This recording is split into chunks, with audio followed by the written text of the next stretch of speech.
আসসালামু আলাইকুম সবাইকে স্বাগত জানাচ্ছি আমার হাজির নাক স্যারের বইয়ের ধারাবাহিক ম্যাথ ক্লাসগুলোতে। আচ্ছা, আজকে আমরা দুইটা ম্যাথ সলভ করব, 4 নম্বর ম্যাথটা এবং 5 নম্বর ম্যাথটা।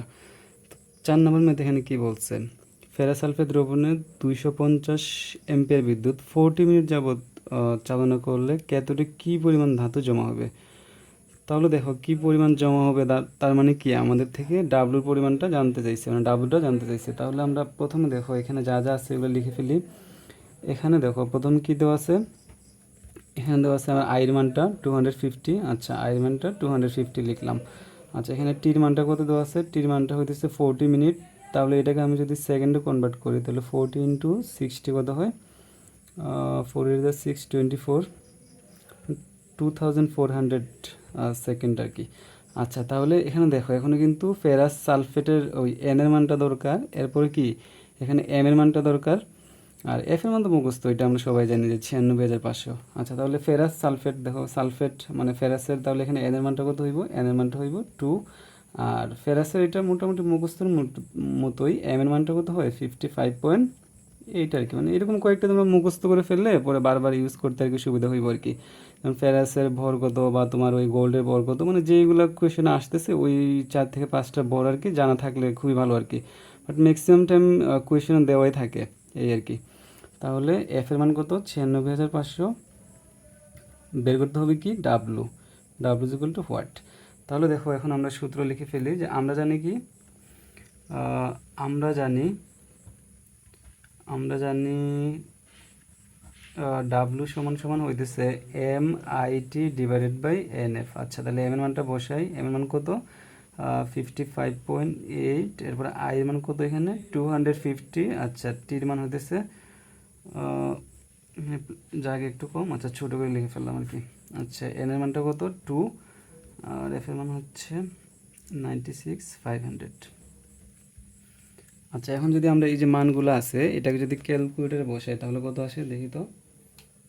আচ্ছা, তাহলে ডাব্লু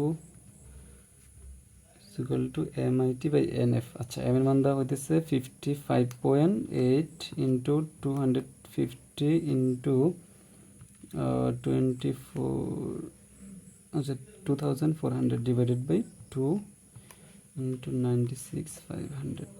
ওকে, তাহলে কত আসে 173.47, 173.47 গ্রাম।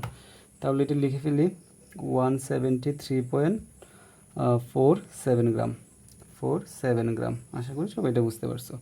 আচ্ছা, এখানে 5 নম্বর যে ম্যাথটা আছে একদম সেম হুবহু ওইটার মতোই। দেখো এর দ্রবণে 5 এম্পিয়ার বিদ্যুৎ কত, 5 এম্পিয়ার বিদ্যুৎ কত মিনিট, 10 মিনিট যাবৎ চালনা করলে ক্যাথোডে কত গ্রাম ধাতু জমা হবে। ওকে, তাহলে আমি এখানে লিখি এখানে কি কি দেওয়া আছে।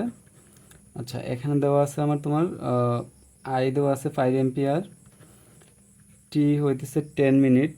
আচ্ছা, ওইটাকে সেকেন্ডে কনভার্ট করতে হইব, 10 ইন্টু 60 কত হয় 600 সেকেন্ড। ঠিক আছে, 600 সেকেন্ড। আচ্ছা, এখানে দেখো ক্যালসিয়ামের ক্ষেত্রে এন এর মান কত, ক্যালসিয়ামের ক্ষেত্রে এন এর মানটা হইব 2। আচ্ছা, এরপরে দেখো ওই ক্যালসিয়ামের ক্ষেত্রে আমার কি, ক্যালসিয়ামের ক্ষেত্রে এখন কিন্তু এম এর মানটা লেখা হয় নাই। তো ক্যালসিয়ামের ক্ষেত্রে এম এর মানটা হইতেছে 40, এটা আমরা সবাই জানি যে ক্যালসিয়ামের আণবিক ভর হইতেছে কত 40।